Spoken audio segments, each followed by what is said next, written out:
Alright, welcome to the CFO channel. My name is Ali and I simplify accounting and finance concepts. In this video, we're going to cover what the term opportunity cost means. Now, as human beings, we're always trying to optimize our lives because we generally have two resources that are quite limited.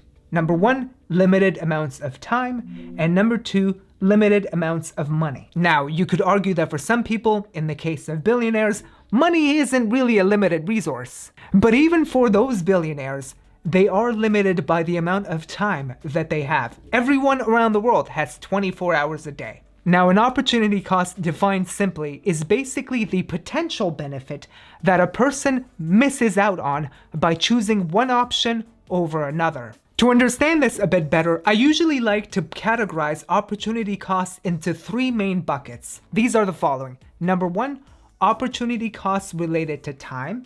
Number two, opportunity costs related to money. And number three, opportunity costs related to time and money. Now let's look at opportunity costs associated with time. It's a Thursday evening. You've had a long week at work.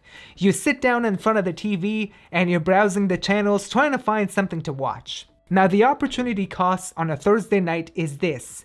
You could either spend 3 hours watching TV, or you could muster up the courage and spend 3 hours working on a business or generating passive income. Now, I'm not saying that watching TV is a bad thing, of course, but those are the two choices you generally face when you're trying to watch TV on a Thursday evening and you're really tired. Now, another time-based opportunity cost that a lot of people face who work a job or work a particular business is the following. You're at the office and you're working late into the night. You have two choices.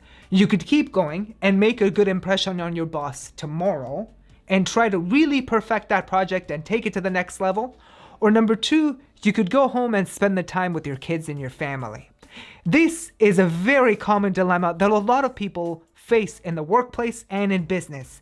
It's why there is so much debate and argument over work-life balance. The lesson here about time opportunity cost is this. If you're spending your time doing one thing, you're obviously not spending your time doing something else. So if you're spending your time doing work, something is going to suffer. That means you won't be spending that time with your family, so there could be consequences there. Money-based opportunity costs involve decisions about how you spend your money. Let's say the year has gone by and you have $20,000 of savings. There are two things that you could do with this money. Number one, you could take that money and go on a long vacation. Let's say you go on a cruise of some sort.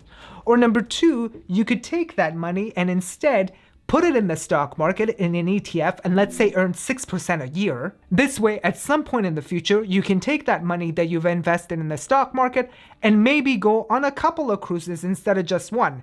However, what you're doing in the second situation is you're delaying gratification. So you're not spending that money today, you're investing it so you can spend it in the future. Finally, the last bucket of opportunity costs you have to consider are those that involve time and money. A good example of this is, let's say you decide to pursue an MBA. In order to pursue an MBA, there are many layers of opportunity costs you need to consider. Number one, if you decide to pursue an MBA, that means that you will forego your salary from the current job that you have.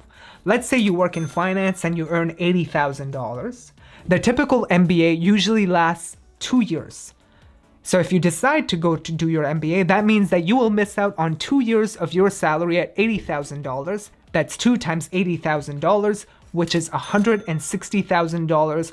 That means that's $160,000 in foregone salary. Number two, you also need to spend your own money to pay for the MBA. The average MBA around the US costs about $100,000 for 2 years. So let's add up some of these numbers. You have the $160,000 of money that is foregone in salary. You have the $100,000, which is the cost of the MBA. Now, if you add up some of these numbers, $160,000 plus $100,000, you get $260,000. That means that you need to believe that coming out of your MBA, you will earn enough money to be able to compensate you for the $260,000, which is the total cost of your MBA. So just to conclude this very short video, opportunity costs are everywhere. And there are opportunity costs that are related to time and money. For example, building a business or working in a particular job. So I hope this video helped you understand what the term opportunity cost means. If you like this video, give it a thumbs up and be sure to subscribe to the channel.